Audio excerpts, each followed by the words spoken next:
Hello, and welcome to One Spark Stories, the podcast where innovators, creators, and some unsuspecting risk takers share about navigating those highs and lows, laughter and tears, and how sometimes all it takes is that one spark of inspiration to find your way to happiness.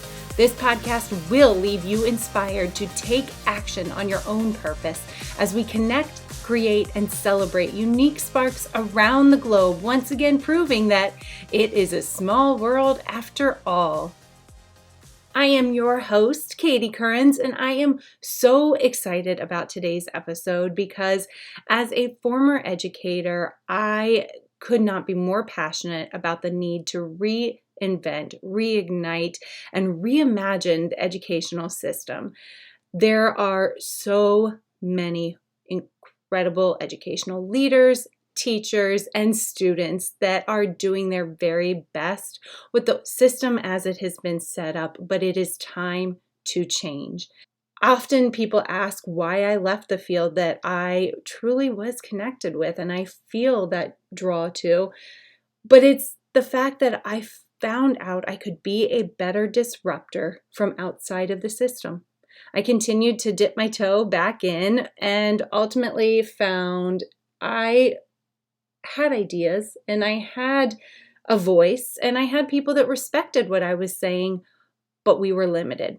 We were limited because of regulations. We were limited because of funding. We were limited because of the realities that our students were facing day in and day out. And so I took it upon myself to step away and build opportunities aligned with the school system, but not working in them. Something in particular that I've taken a huge draw to is the need to build bridges between our communities, our businesses, and our schools, because our students aren't all going to go to college, and the ones that are will still have a huge value add by having conversations with business and community leaders before even leaving the doors of their school. And so today I could not be more excited to welcome Tom Burton, Superintendent of Princeton City Schools, which is the school that I went to, my husband went to. It's where I first started my professional career as a classroom teacher. I served as a representative for the district's union. I was our Building Sunshine Fund chair. Real surprise, right? And I've served as a business partner on their Business Community Alliance for several years now. So it's very exciting to have Tom because he is a proven and dynamic school administrator. He has incredible leadership skills. And while some may say, man, he's definitely the face of the district out in the town, the reality is he comes back and gets it done. He has done speaking engagements at the American Association of School Administrators, the Institute for Education Innovation, National Superintendents Forum, and Harvard University. He has been in the school systems since 1995, but you'll get to hear a bit about that unique way that he got to school, which was not school leadership, which was not necessarily where people may have pictured him early on as a child and early in his professional endeavors. He has been with Princeton City Schools since 2015 and truly lives out the mission to empower each student for college, career, and life success. In July of 2021, Tom was elected as one of the 3 new members of the Federal Reserve Bank of Cleveland's Educational Advisory Council. That was a mouthful. Tom credits his colleagues and teammates for being recognized as a 2020 finalist for the Heroes of Character, 2018 Business Person of the Year by the Sharonville Chamber of Commerce, and again, just recently, was that Business Person of the Year. He's also won the NASSP MetLife Ohio Middle School Principal of the Year, Distinguished Young Alumni Award from Slippery Rock University, recipient of the Gordon Vars Lifetime Achievement Award, Ohio Educator of the Year by the Ohio Middle Level Association, inducted in both the Cleveland Heights High School Distinguished Alum Hall of Fame and the John Carroll University Athletic Hall of Fame. Oh my goodness. I could go on, truly, because Tom walks the walk that he talks. In addition to all of the awards that he has earned, he also is a fierce and vocal advocate for the Princeton City Schools students, staff, communities, as well as for all Ohio and children globally, I'd argue, to give them equitable opportunities in education. He is a passionate leader, dedicated father, and faithful friend, and somebody I am so grateful to have come to know personally. So without further ado, it's time for you to become inspired and empowered to help reimagine education by learning a bit from Tom about the Viking Diff at Princeton City School District. Hello, Tom Burton. How are you? I'm doing great. Thanks for having me. Hey, first of all, go Vikes. I've got my Princeton gear on. Hey, you're wearing, see, we've got to represent. As a proud alum, it's always a pleasure getting to have conversations with you and everybody in the community. So thank you for taking your time to be here. Oh, much appreciated. I appreciate the opportunity. Yeah, and it's coming off a big night for you. You won the Community Champion Award last night. So tell us about that. Tell us what brought you to being the grand recipient. Well, thank you. If I may, I want to talk about students last night. That was the best part of the program to me. So we were able to talk about workforce development and specifically two former students or grads of Princeton who got awards because of what they were doing in the workforce, directly leaving Princeton, going to the workforce. Two very bright young men and very successful. One is like this amazing story. Already he's had 3 raises, running a department already, and it's incredible. And through Gilkey Windows, one of our great business partners, and that was the best part for me. The second best part, though, was not me getting the award. It was about me talking about our team. We're here. We have an unbelievable leadership team, our teachers, staff, everybody kind of coming together. It's amazing. And so any award that I ever get, it's the only value to me, people who make that determination. But the only value to me is really the fact that I get to talk about those people that do so much of the work that may not always get recognized. Yes. So the community champion is very much about a compilation of a lot of people than it is specifically about me.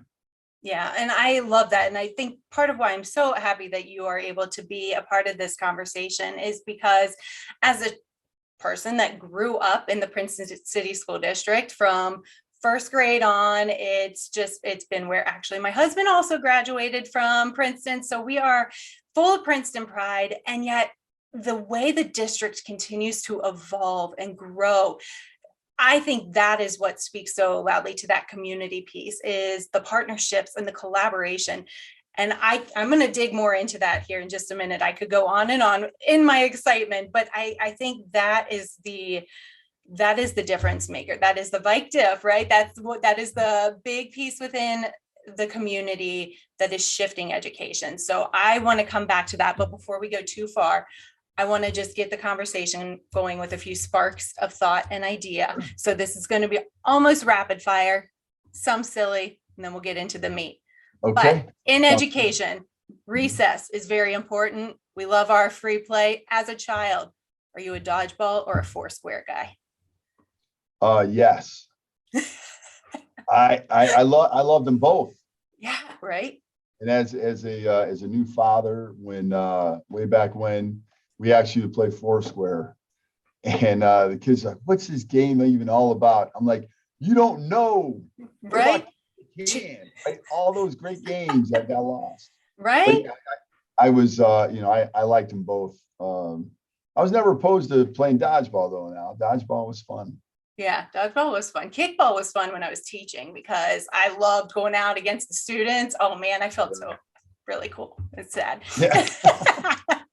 So what was your favorite outlet as a kid, thinking about TV, music, movies? What was your go-to? Yeah, for sure. It was any sport. Really focused, really big on that. And in fact, maybe we'll talk a little bit about an untraditional path to get to the superintendency. But the reality is anything that played basketball, baseball, football, ran, I mean, just anything that kept me active physically was certainly my go-to. So I'm guessing your favorite childhood toy was some kind of athletic equipment. No, actually, no. Oh, But see, no, dang it. no. But that makes sense because this is a metaphor I used all the time. I grew up in a home with love, but not a lot of material things, hardly any, in fact. I had 3 dresser drawers, and the top one was filled with clothes. The second one had some clothes, third one didn't have any. And if I was ever able to have a sleepover, I would take clothes from the top and put them on the bottom. That's just the way it was, because just in case anybody opened up the dresser drawer, I don't want to seem poor. But the reality is that, every time right around Christmas, my dad would give us this JCPenney catalog. Oh, yes. At the very back of it were like closeouts. And so we had an opportunity to pick one toy that we wanted. And I never had a train set, never did. I remember, I think I was like 11 years old or whatever. And that's what I wanted, a train set. Yeah. And my dad would look at it and he'd talk about it's probably going to be a lean Christmas. That was one of the things he always said to my sisters and my mom and I. But we got this train set.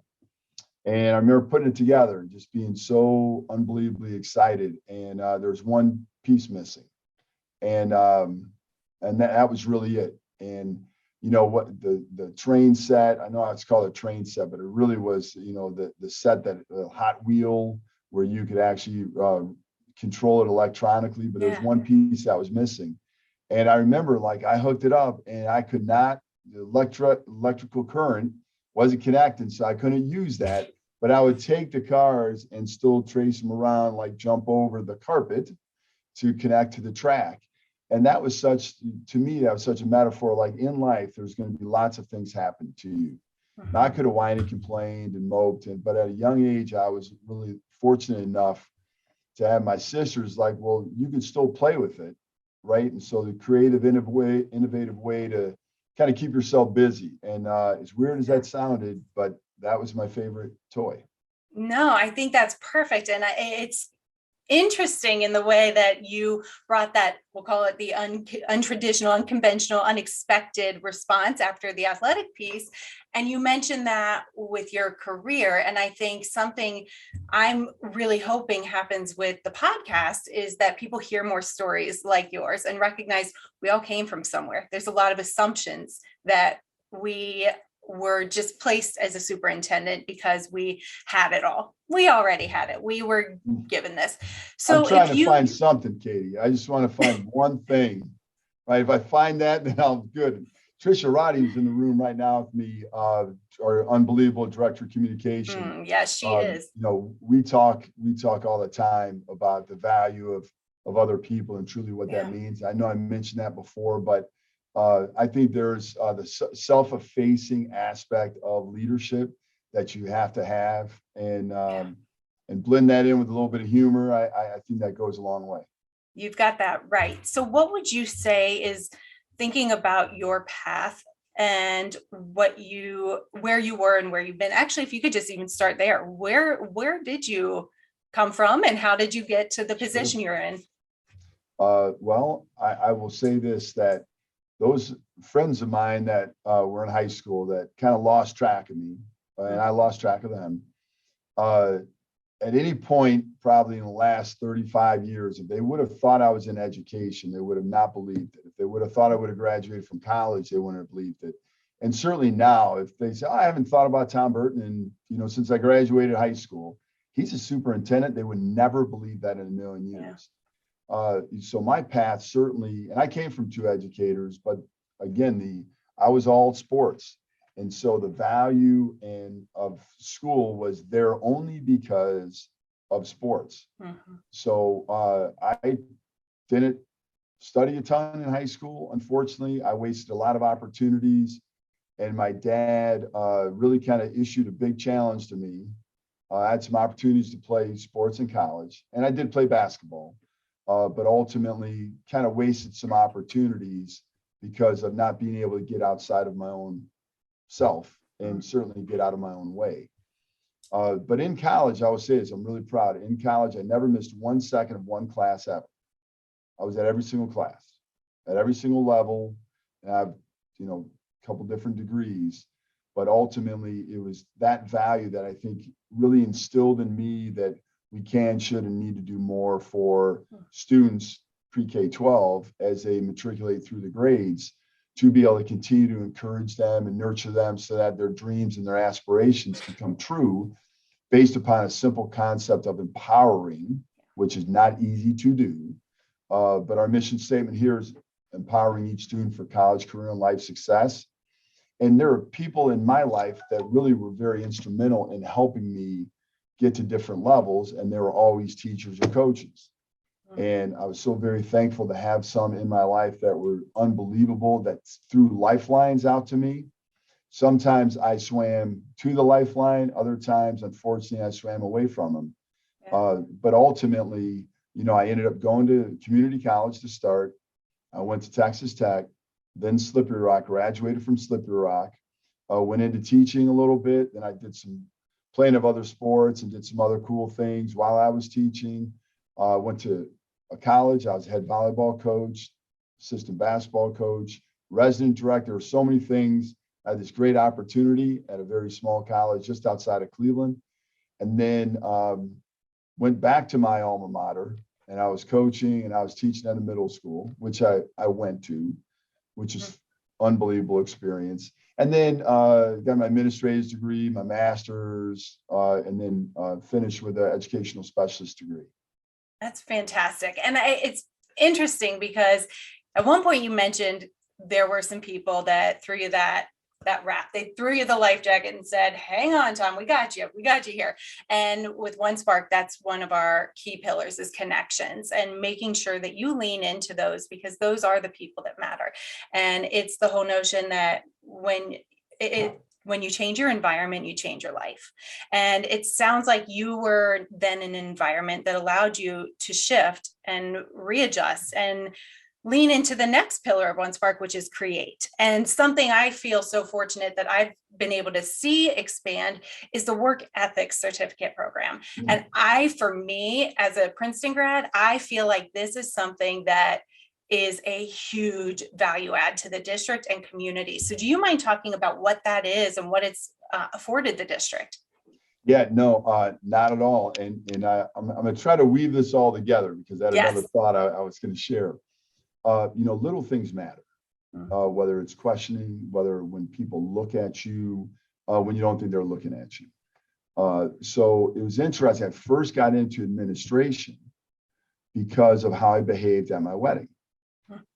Like everybody was going through, and I was shaking hands, and they were passing off their, good luck, congratulations, and all that stuff. And my first boss, principal of Willoughby South High School, Dr. Glenn Carroll, saw the way that I interacted with people. That's why I got my first interview. And that's in large part why I got my first job. And then through there was always a series of connections. So we talk to kids in the work ethic program like little things matter. For instance, stop asking businesses, is what we used to do, say, what can you do for us, and allow us to really fulfill this huge void right now with workforce shortages. So what can we do for businesses? So the work ethic program was specifically created to help address that issue, provide avenues for our students, but really kind of help close the workforce gap we know that permeates this region, state, country. So the work ethic program, is really awesome. There's a speaker series. We have breakfasts. There's great interaction with students and business people. We try to create this environment where kids are going to learn about resumes, be able to learn about professional dress, learn the whole interpersonal interaction. And Tricia, how many people to date have we hired through the program? Over 380. She literally, I'm telling you, I was getting ready to say something, a number that was so small. She said literally 380. So far hired. That's incredible. Those are opportunities that we've helped create for our students, but we've solved the problem, a big issue, or at least haven't solved it yet. Been a part of helping with businesses. So the work ethic is all about instilling that in our students showing the businesses like what we have to offer. And any business that may be listening right now, we have you. Come to Princeton. Just come with an open mind on how you can help our kids. But we'll provide that opportunity for our kids. And, we're here to help. And, the theme this year, I know we're always #VikingDiff, but the theme this year is our hashtag our community is our campus. Our campus is our community. No matter how you look at it, we are with the community. We know that we have to throw our hands up and around the community as the community does that with us too. So that's the authentic partnership that we have through the work ethic program, the business community partnership breakfast, which is amazing. And, that kind of encapsulates, all of the work ethic program right there. Yeah. And I think it's fantastic because this all started, how many years has it been? 4 or 5? I'm trying to think when it really kicked off.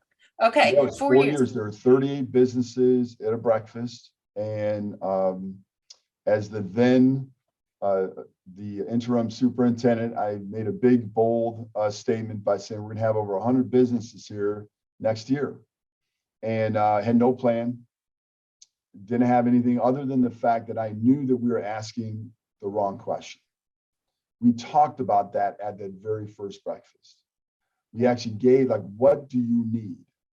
And a lot of people needed a lot. And we've been able to forge these great partnerships. And Trisha was amazing. It was just us two initially and trying to pull so much stuff together. And quite frankly, she lifted more than I did. But Tanya Key, we've been able to hire, and Anna Martinez has come on board. So we've been able to do this great nucleus of people whose single focus is to create these opportunities for our students through the elimination of the workforce gap.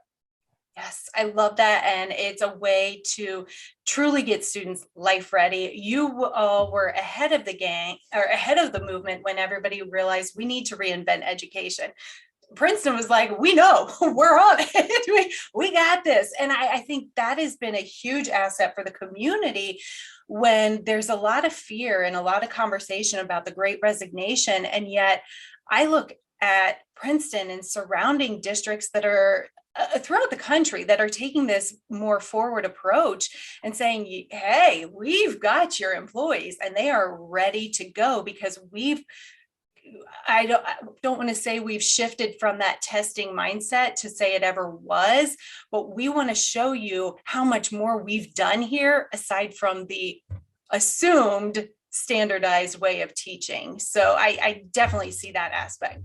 Yeah, and hopefully we're going to get even more of a push for that because we're still rely too much on archaic testing methods. Yeah. And in fact, just a quick little aside for testing wise, we test in April. Right around April. I know some of it may happen in March, but in April, we don't get those results back until September. Now, what business? Now, the businesses want us to be more like them. And I agree, there's a lot of beautiful concepts, but what business would operate like that? You're not going to get any results on what you did for, 5 months. Nobody would do that. Nobody would. But yet that's the way. And, it's, this month, February, there's a lot of great celebrations. The biggest is Black History Month, right? So when you look and you celebrate Black history, there's a couple of things that I'm really excited about that we've been doing for several years. One is #history is 365 days a year, not in a month, a day, a week. Also, it's not just in February. So that's the sweatshirt I have on, the big Princeton P on the back. It says not just in February. And the reason why I bring this up right now is because, Katie, you touched on a point that I think we have to go to the words of Maya Angelou, who says that when you know better, you do better. Mm-hmm. And we know better. We know better about the businesses. We know that we needed to reach out. We know we needed to provide help. We know we needed to stop asking a question, which is just gimme, gimme, gimme. It was more about being part of a solution to help change the playing field within the companies themselves, which helps the region and ultimately will always help us at Princeton. Thank you so much for just summing that up so perfectly. And I want to hit that third pillar, by celebrating you and all of the Princeton community and saying thank you. One of the recent conversations that was at one of the business events, the statement you made that is so powerful is the students of today are the leaders of today. And so as much as I usually ask people to celebrate themselves, I have a feeling you're going to incorporate about 20 more people. But before we sign off, is there anything about Tom Burton and the Princeton City School District that we still need to celebrate that we haven't been able to hit?